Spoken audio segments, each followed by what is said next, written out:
আইলেও হয় না শোনা, দিতে হয়।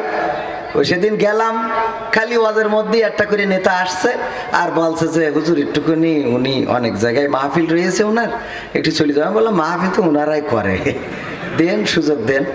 তো আবার ব্রেক করতেছি, উনি কথা বলতেছে, তো বলতে বলতে 3 জন 4 জন এমনকি মহিলা ভাইস চেয়ারম্যান পর্যন্ত, উল্লাপাড়া সিরাজগঞ্জ, উনিও কথা বললেন, যাক অসুবিধা নেই। তারপরে যে লাস্টে আর একজন এসে বসলো, মনে করলাম এই আল্লাহর ওলি মনে হয় একটু মোনাজাতটা করি যাবেনে। ওমা হঠাৎ করে সির খুঁড়তেছে, হুজুর অতিথি একটু তাই আমি বললাম তো দেন, কারণ ওনারা তো 5 বছর আর আসবে না, 5 বছর তো পাওয়া যাবে না, এনে এই যে যখন যা বলার বলে নিক, ঠিক না বেঠে? 5 বছর খবর থাকে না, ঠিক না বেঠে? সরকার কি আসলে 5 বছর খবর না থাকার জন্য ওদের দাঁড় করায়, নাকি 5 বছর যেন খবর নিতে পারে এই জন্যই দাঁড় করায়? কোনটার জন্য? খবর নেওয়ার জন্যে। কিন্তু খবর না নিয়ে যেই করলো পাস, সেই দিল বাস, ওই যে চলে গেল আর পাওয়া গেল না, গেল নারী, ঠিক না বেঠে? একটু মাঝে মাঝে আওয়াজ দেওয়া যাবে না? হাজার হাজার তাওহীদি জনতা, একটু আওয়াজ না দিলে তো কথা বলা যাবে না, আওয়াজ দিতে হবে। আর যদি মনে করেন আপনারা ভারতের মুসলমান, তাইলে কথা না বললেও হবে। বাংলাদেশের না ভারতের? বাংলাদেশের। ভারতে গেছি, হাজার হাজার তাওহীদি জনতা, যাই বলি কেউ কোনো কথা বলে না, আমিনও বলে না, ওলা দোয়াল্লিনও বলে না, সুবহানাল্লাহ আলহামদুলিল্লাহ কিছুই কয় না। আমি আমার আব্দুল সালাম যুক্তিবাদী ভাই ছিল ওই সময় ইন্ডিয়ায়, ফোন দিলাম, ভাই এই সামনে এত লোক বসে থাকে, এদের যাই বলি এরা তো কথার কোনো জবাব দেয় না। কয় ওরা জবাব দেবে না তো কেন? তা বলছে ওদের হিসেবে হইলো বাংলাদেশ থেকে টাকা খরচ করে হুজুর নিয়ে আসি আমরা কথা বলার জন্য, যা বলার তুমি বলবা। তো এখন আপনারা যদি এরকম হন তাইলে তো আর কিছু বলতে পারবো না, এরকম নাকি? তাইলে আওয়াজ দেওয়া যাবে মাঝে মাঝে। কণ্ঠ দিয়েছেন কে? বোবা লোকে চলতে পারে বলতে পারে না, পঙ্গু লোকে বলতে পারে চলতে পারে না, কানা লোকে শুনতে পারে দেখতে পারে না, কালা লোকে দেখতে পারে শুনতে পারে না। তুমি যদি তাদের চেয়ে একটু ভালো থাকো, তবে কেন শুকরিয়াটা আদায় করো না? তবে কেন শুকরিয়াটা আদায় করো না? তবে কেন শুকরিয়াটা আদায় করো না? চোখ দুটো দিল দেখতে তোমার, শুনতে দিল কান, জিহ্বা দিল স্বাদ নিতে আর নাকে সুঘ্রাণ, ঠিক না বেঠে? চোখ দুটো দিল দেখতে তোমার, শুনতে দিল কান, জিহ্বা দিল স্বাদ নিতে আর নাকে সুঘ্রাণ। এবার তুমি ভেবে দেখো না, এবার তুমি ভেবে দেখো না কতটা সুখে তাপ। তবে কেন শুকরিয়াটা আদায় করো না? তবে কেন শুকরিয়াটা আদায় করো না? তবে কেন শুকরিয়াটা আদায় করো না? তবে কেন শুকরিয়াটা আদায় করো না? হাত দুটো দিল ধরতে তোমার, যখন যেটা চাও, যেথায় সেথায় যাওয়ার জন্য দিলেন দুটি পাও, ঠিক না বে ঠিক? হাত দুটো দিল মারতে তোমার, যখন যারে চাও, হ্যাঁ মারার জন্য তো দিয়েছে। হাত দুটো দিল ধরতে তোমার, যখন যেটা চাও, যেথায় সেথায় যাওয়ার জন্য দিলেন দুটি পাও।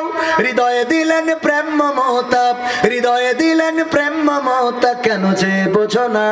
তবে কেন শুকরিয়াটা আদায় করো না? তবে কেন শুকরিয়াটা আদায় করো না? তবে কেন শুকরিয়াটা আদায় করো না? তবে কেন শুকরিয়াটা আদায় করো না?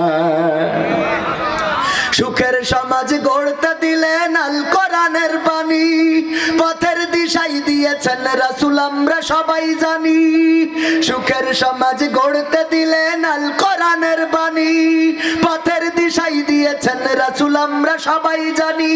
শ্রেষ্ঠ নবীর উম্মত মোরা, শ্রেষ্ঠ নবীর উম্মত তোমরা, কদর বোঝো না, তবে কেন শুকরিয়াটা আদায় করো না, তবে কেন শুকরিয়াটা আদায় করো না, তবে কেন শুকরিয়াটা আদায় করো না, তবে কেন শুকরিয়াটা আদায় করো না।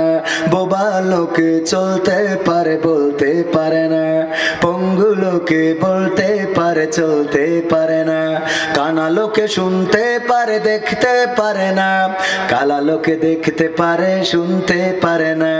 তুমি যদি তাদের চেয়ে একটু ভালো থাকো, তবে কেন শুকরিয়াটা আদায় করো না, তবে কেন শুকরিয়াটা আদায় করো না, তবে কেন শুকরিয়াটা আদায় করো না। আল্লাহর জন্য শুকরিয়া আদায় করার দরকার আছে না নাই? মাঝে মাঝে আল্লাহর জন্য কি একটু কথা বলা যাবে? আমার জন্য বলার দরকার নাই। যদি ভালো কথা বলি, হক কথা বলি, জবাব দিবেন। আর যদি হক না মনে হয়, তাইলে জবাব না দিলেও কোনো সমস্যা, কোন সমস্যা আছে? যদি হক কথা মনে না হয় তাইলে জবাব দিবেন না ইনশাআল্লাহ। আর যদি হক কথা মনে হয় তাইলে মাঝে মাঝে ঠিক বেঠিক এগুলো একটু বলা যাবে তো? সেরকম মুসলমান কি এখানে আছে নাকি ঘুমিয়ে পড়া মুসলমান? মুসলমান এতটাই অলস হয়ে গেছে, এক ক্লাসে টিচার জিজ্ঞাসা করতেছে যে এই ক্লাসে সবচেয়ে অলস কে, হাত উঁচু করো আমি তারে পুরস্কৃত করব। তো সবাই হাত উঁচু করেছে পুরস্কার নিয়ে লোভে, একজন করে নাই। তো বলছে যাক, বোঝা গেল যে সবাই অলস, একজন অন্তত আছে যে অলস না। বলছে না স্যার, তাইলে কি? বলছে ও হাত উঁচু করে কিনা। তার মানে অলস কোনটা? এইটা সবচেয়ে বেশি না? তো এরকম যদি আপনারা হন, আপনাদের তো আসলে আমি যেভাবেই ওয়াজ করি না কেন, কোনোভাবে সোজা রাস্তায় আনা আমার দ্বারা সম্ভব হবে? সম্ভব হবে? সুতরাং আল্লাহর জন্য যদি পরিবর্তিত হতে পারেন, ভাইরা আমার, বেইলি রোডের ওখানে তো রেখে দিছি, যে মানুষগুলোর ইতিহাস আপনারা পড়েছেন, আমরাও পড়েছি। অনেকেই জন্মদিন পালন করার জন্য গেছে, চলে গেল চিরজন্মের মতো, বিদায় নিয়ে জন্মদিনেই বিদায়। আবার অনেকেই ভালো খাওয়ার জন্য গিয়েছে, কেউ ইটালিতে যাবে, গোটা পরিবার নিয়ে গেছে খাইতে আনন্দ করার জন্য, ওই দিন বিদায় নিয়ে 4 ইটালি পর্যন্ত পৌঁছাতে পারে। এরকম জীবন আমাদেরও আসতে পারে না? পারে না? আপনি যেই বাসের যাত্রী, ওই বাস আল্লাহ না করুন অ্যাক্সিডেন্ট করবে না, তার কোনো গ্যারান্টি আছে? আপনি যেই ট্রেনের যাত্রী, সেই ট্রেন দুর্ঘটনায় পড়বে না, এর কোনো নিশ্চয়তা কি আছে? আপনি যেই লঞ্চের যাত্রী গো, ওই লঞ্চ যে ডুবে যাবে না, এর কোনো নিশ্চয়তা কি আমাদের আছে? আছে? আমরা কোনো নিশ্চয়তা দিতে পারি না। এই জন্য আমি যে আয়াতে কারিমা তেলাওয়াত করেছিলাম, আল্লাহ রাব্বুল আলামিন সূরা বাকারার প্রথম দিকে বললেন, কাইফা তাকফুরুনা বিল্লাহি ওয়া কুনতুম আমওয়াতান ফাআহইয়াকুম সুম্মা ইউমিতুকুম সুম্মা ইউহয়িকুম সুম্মা ইলাইহি তুরজাউন। আমার আল্লাহ বলছেন, ওগো আমার বান্দারা, তোমরা কেমন করে আমি আল্লাহকে ভুলে যাও, অথচ তোমাদের জীবন ছিল না, তোমাদের কোনো অস্তিত্ব ছিল না, তোমাদের কোনো আকার ছিল না, আকৃতি ছিল না, এই পৃথিবীর পরে তোমাদের কোনো অবস্থান ছিল না। আমি আল্লাহ তোমাদেরকে জীবন দিলাম, আবার একদিন আমি তোমাদের মৃত্যু ঘটাবো, আবার একদিন আমি তোমাদের পুনরুজ্জীবিত করব। বেলা শেষে ফিরে যাওয়া লাগবে কার কাছে? আল্লাহর কাছে ফেরা লাগবে না? কার কার হাত উঁচু করেন? ফেরা লাগবে না? সবার ফেরা লাগবে? যদি ফেরা লাগে, তাইলে সেই আল্লাহর জন্য একটু প্রস্তুত হওয়ার দরকার আছে না নাই? অথচ আল্লাহর জন্য আমরা প্রস্তুতি নিই না। এসএসসি পরীক্ষা, দাখিল পরীক্ষা, ম্যাট্রিক পরীক্ষা, এই পরীক্ষায় যেন ভালো করতে পারে, তার জন্য মাহফিলের মাইক বন্ধ করেছে না করে নাই? মাহফিল বন্ধ হয়েছে। হুজুর মাহফিল করা যাবে না কেন? কয় পরীক্ষা, ম্যাট্রিক পরীক্ষা, গ্রামে 2 জন 3 জন 4 জন পরীক্ষার্থী থাকে, তাদের জন্য কোরআনের মাহফিল। আসসালামু আলাইকুম, কেমন আছেন? ভালো আছেন? বন্ধ করেছে না করে নাই? আমি গেলাম কলারুয়ায়, বলছে হুজুর মাইক ওয়াজ করা যাবে না কেন? বলছে পরীক্ষা তাই বন্ধ। বললাম অসুবিধে নেই, এখন বন্ধ হলে তার কিছু করার নেই। ওমা স্টেজে বসে রয়েছি, এক টিম এসে বলছে হুজুর দোয়া করে দেন। কে দোয়া? তা বলছে আমাকে এসএসসি পরীক্ষা, তাই দোয়া নিতে আইছি। তাই আমি বললাম দোয়া নিতে আইসা তোমাকে জন্য মাইক বন্ধ করে থুইছি যে তোমরা বাড়ি পড়াশুনো করবা, তা না তোমরা আইসা মাহফিলি, তাহলে তোদের এই দোয়া মাইক বন্ধ করে লাভ কি আমাদের? ঠিক না ভাই? ঠিক। ওরা কি আসলে ঠিক মতো পড়ে? এখন তো পড়া একেবারে তেজ মেরে গেছে। আজকালকের ছেলেরা বই নিয়ে আর বসে না, ও বাবা গুগলে সার্চ করিয়া পড়ি। ওরে একালের মেয়েরা কোরআন হাদিস ধরে না, আমার এখনকার মা বোনেরা কোরআন হাদিস পড়ে না, ওয়াল্লাহ গদখালি গিয়ে টিকটকে ভিডিও ওরা করে। ঠিক না বেঠে? আজকালকের ছেলেরা বই নিয়ে আর বসে না, কি করে? হ্যাঁ, আমার চাচাও সভাপতি সাহেবের মুখস্থ হয়ে গেছে, গুগলে সার্চ করিয়া পড়ি। আগের সময় প্রেম করিলে সভাপতি বলতো পাইছো কি, এখন বলে শখ করিয়া বাবু তুমি খাইছো কি। ঠিক না বেঠে? ও পুরো ধাড়ি হয়ে গেছে, ওর কাই বাবু তুমি খাইয়েছো না খাইনি, ও ফিডার খাবে। ঠিক না বেঠে? এই বুড়ো ধাড়ির বাবু বলিস কোন লজ্জায় তুই? বাবু তুমি খাইয়েছো না? বাবু খাইনি, বাবু ফিডার খাবে। পাকা মুখ থাকা। আর এখন বুরকা পরিতে ঝাঁকা নাকা করি বেড়াচ্ছে সব। এই ঠিক বলছি যুবকেরা?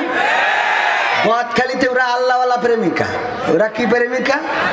আল্লাহওয়ালা প্রেমিকা। বুরকা পরি কয়, ওর বয়ফ্রেন্ড কয় আজকে তুমি একটু অন্তত, কয় কি বলছো, আমি আমার মুখ মাছির দেখাই বেড়াবো? আরে বাবা, কত বড় পরেশগার। আর একজনের মোটর সাইকেলে উঠিয়ে তো গিয়ার মেরি বেড়াচ্ছে, ও কয় আর একজনের মুখ দেখাবো। আরে এত বইলেও লজ্জা দিতে পারলাম না। গদখালি একটা গোল কি সর কি না কি বানাইছে, ওই বানাই স্টেজের উপরে উঠিয়ে তাকে নাকে দিন তারে বাবা বুরখা মুরখা সব গড়ে, বুড়ো হাড়া জন সব গড়ে। এই ঠিক বলছি তো না মিথ্যে বলছি? লজ্জা নেই, শরম নেই, বেহায়ার জাত। বুরকা পরে আল্লাহর রাসূল যেই পোশাকটা বাধ্যতামূলক, আল্লাহ রাব্বুল আলামিন বাধ্যতামূলক করেছে, যেই পর্দা, সেই পর্দা করে তারপরে যে নাচানাচি টিকটক করতেছো, এই বুরকা খুলে কর। এই একজন যদি টুপি মাথায় দাড়ি পরি, দাড়ি রেখে যেরাম জুব্বা পরি যদি নাচে, আমরা কি এটা মানবো? তাইলে বুরকা পরি যারা ওই জাতীয় নাচানাচি করবে, যে টান দিয়ে বুরকা ছিঁড়ে দেবেন। মনে থাকবে যুবকেরা? আচ্ছা হুজুর এইটা পারবা না? হ্যাঁ, পাকা মন। ছিঁড়ার কথা বললে খুব পারো না, ছিঁড়ার দরকার নেই। ওদেরকে বলবেন যে আপু আপনি নাচবেন, যখন বুরখাটা খুলে নাচেন বুরখার অসম্মান করেন না, এটা বলা যাবে তো? বলবেন কি আপনি যে মোবাইল ধরিয়ে, ওরা হুজুর মুজুর সব দাঁড়ায় যায়, ও আমি দেখেছি, দেখিনি তা না। সত্যি বলছি না মিথ্যা বলছি? এত লজ্জা দিই তারপরেও লজ্জা হয় না। আমার মা বোনের আর কিভাবে বলবো, লজ্জা হবে কি? এখন তো লজ্জা উঠে গেছে। কিরাম উঠে গেছে? মাহমুদুল হাসান জিহাদি ওয়াজ করে যাচ্ছে, তো দেখে তেমাত নাই একজন বসে পায়খানা করছে, তো ও চিন্তা করলে ওর একটু লজ্জা দিই যাতে ও জীবনে এই কাজ না করে। এটা রাস্তার পরে সরকার স্যানিটারি ল্যাট্রিন দিয়েছে, এত কিছু দিয়েছে, তারপরে ওখানে এটা খারাপ দেখা যায় না? তো উনি ওই হেডলাইট ঘুরে ধরিয়েছে যাতে ও লজ্জায় অন্তত আজ জীবনে এই কাজ না করে। ওই এত লজ্জা পেয়েছে লুঙ্গি তুলে মুখ ঢেকে চুপ করে বসে রয়েছে। দেখি লজ্জা পাওয়া কয় যে নিচে যাওয়া হয় হোক, উপরে যেন কেউ দেখতে না পায়। খাটাসের গোষ্ঠী। আর কত বলবো কোন? আল্লাহ বলছেন ওয়াকরনা ফি বুয়ুতিকুন্না ওয়ালা তাবাররাজনা তাবাররুজাল জাহিলিয়াতিল উলা। ওগো নারীরা পর্দার মধ্যে থাকো, জাহিলি যুগের মেয়েদের মতো বেপর্দা হয়ে নিজেদেরকে সেজে গুজে প্রদর্শন করে বেড়ায়ও না। আর এখন সাজা গুজা এত করা করে যে আলকাতরা বেগম রে চেনা যায় না পরিমণি মনে হয়। তবে এখন আবার ইয়াং পোলাপানিরা একটু চালাক হয়ে গেছে। আগে চেহারা দেখে পাগল হইতো, এখন চেহারা দেখার আগে আগে পাত দিকে তাকাই থাকে যে পাই নেটওয়ার্ক আছে কিনা, কারণ মেকআপ তো উপরে করে, পাই না। ঠিক না ভাই? ঠিক। আর যারা জানো না আজকে জানাই দিলাম, অন্তত ডাইরেক্ট মায়ের খাওয়া থেকে তো বেঁচে যাবা। এক গোসলের পরে পরের দিন কও আব্বা আর ভাল লাগছে না, ওর থেকে তো বেঁচে যাবা। আল্লাহ কবুল করুন, বলেন আমিন। আল্লাহ সবাইকে হেদায়েতের রাস্তায় পরিচালিত করুন, বলেন আমিন। আগের সময় প্রেম করিলে চাচা বলতো পাইছো কি, এখন বলে শখ করিয়া বাবু তুমি খাইছো কি। লজ্জা শরম নাই আইলাম কোন জামানাই, লজ্জা শরম নাই আইলাম কোন জামানাই, ভবিষ্যৎ দেখি অন্ধকারে। আজকালকের ছেলেরা বই নিয়ে আর বসে না, ও বাবা গুগলে সার্চ করিয়া পড়ি। নতুন করে হয়েছে চালু এ আবার কোন ট্রেন্ড, পরিচয় করাই দেখি এই আমার গার্লফ্রেন্ড। এরম আছে না নাই? সত্যি বলছি না মিথ্যা? হঠাৎ দেখবেন রূপসা ব্রিজের পরে সাইডে দাঁড়ায় দুইজন গল্প করতেছে। আপনিও গিয়েছেন বেড়াইতে আমার জিহাদ ভাই, জিহাদ ভাই মনে করেন গল্প করছে রূপসা ব্রিজের পর আর একজনের নিয়ে। বললাম জিহাদ ভাই ভাবি না কি কয় না, ভাবি কনে বাড়ি, এটা কিডা? পরিচয় করাই দিলে এই আমার গার্লফ্রেন্ড। আছে না নাই? খেলো হবে। নতুন করে হয়েছে চালু এ আবার কোন ট্রেন্ড, পরিচয় করাই দেখি এই আমার বয়ফ্রেন্ড। বয়ফ্রেন্ড পরিচয় করে কারা? হঠাৎ একজনের নিয়ে বাড়ি, মা জিজ্ঞেস করতেছে কিডা কার নিয়ে আসিস সাথে করে? বলছে আম্মা আমার বয়ফ্রেন্ড, 1 মাস হলো আমাদের রিলেশন হয়েছে। তা আগে তো বলবি না আমি একটু ডুমুরিয়ার তো করে আপেল কিনে আনতাম। আব্বা ভালো আছে? আব্বা ওরে কইলদের আব্বা রে। আছে না নাই? এরা আবার বাড়িতে গিয়ে গল্প দেয় আমার শাশুড়ি সে পাকা কোথাকার, এই গল্প দেয়। আছে না নাই? আবার বিয়ের সময় আমাদের কাছে এই শিখায় হুজুর একটা হাফেজ পাত্রী দেখিয়ে দেন। আমি তো আসলে হাফেজ ছাড়া বিয়ে করবো না, আমার মাও চাই না। হ্যাঁ, আর ওই গদখালি নিয়ে ঘুরি বেড়ায় আর একজনের নিয়ে। ঠিক না বে ঠিক? আর এই জন্যে বাসর রাতে যখন জিজ্ঞাসা করে বিয়ের পরে, ও গো আমার বিবি গো তোমার সাথে কি কারো রিটিশ পিটিশ ছিল? কয় না। কি বলছাও? নাউজুবিল্লাহ। আমার দিকে কেউ চোখ তুলে তাকালি তার চোখ তুলে গুড় দিয়ে খাতাম। এত বড় সাহসী আমি আর আমার ভাই এলাকার ডন, আমার দিকে কেউ তাকাইলে তারে তো খেয়ে ফেলবে। কয় আসলে তুমি যেমন আমিও তেমন। এই কথা বলার পরে মেয়ে বোঝে তাইলে আমার স্বামী কয় নম্বর আল্লাহ সেই ভালো জানে। কারণ ও ঘুরে বেড়াইছে না বেড়ায় নাই? যদি বলেন বেড়ায় নাই তাইলে রূপসা ব্রিজের পরে সন্ধ্যের পরে থাকে ওরা কারা? কথা কয় না। এই থাকে তো না থাকে না? সমাজটা নষ্ট হয়ে যাচ্ছে, কথাগুলো কিডা বলবে? আমি ছাড়া কিডা বলবে? আরে যুবকদের তো বেপথে নামাচ্ছে ওরা। লাইলাতুল ভ্যালেন্টাইন্স ডে তুমি যদি 3 পিস না কিনে দাও কাটা কাটি। এবার এই যুবক বাপের পকেটে টাকা চুরি করে। ঠিক না বেঠে? তারপরে আবার ও আর একজনের সাথে লাইন মেরিয়ে অমনি উড়াল দেশে এ যাইয়ে ডান্ডি খাওয়া ধরে। উনি বিরহে দেবদাসেই যায়। কি দাস? কামকুতাগার বিরহে উনি দেবদাসেই যায়। উনি এগুলো করা যাবে? করা যাবে না ভাইরা আমার। পরিবর্তন দরকার। যেখানে অন্যায় সেখানে প্রতিবাদ, সেখানে প্রতিরোধ। অশ্লীলতা, বেহায়াপনা, নোংরামি বাংলার জমিনে চলতে দেওয়া হবে না। এই বাংলাদেশ অলিয়া উলিয়ার বাংলাদেশ, এই বাংলাদেশ তিতুমিরের বাংলাদেশ, এই বাংলাদেশ খানজাহানের বাংলাদেশ, এই বাংলাদেশ শাহজালালের বাংলাদেশ। শুধু তাই নয়, এই বাংলাদেশে ইসলাম প্রচার করার জন্য বঙ্গবন্ধুর পরিবার এসেছিলেন। সুতরাং ইসলাম বিরোধী কোনো কাজ বাংলাদেশে হতে দেওয়া হবে না। একজন মন্ত্রী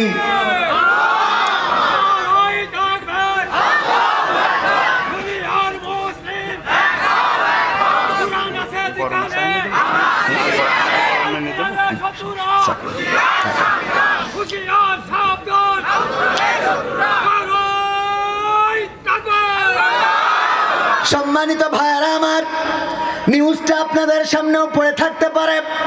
আমাদের একজন মন্ত্রী খুব সুন্দর কথা বলেছেন, সম্ভবত শিল্পমন্ত্রী। কি মন্ত্রী? শিল্পমন্ত্রী। উনার নাম 4 জনের নামে নাম। অনেক সুন্দর কথা বলেছেন, এটা না বললে হবে না।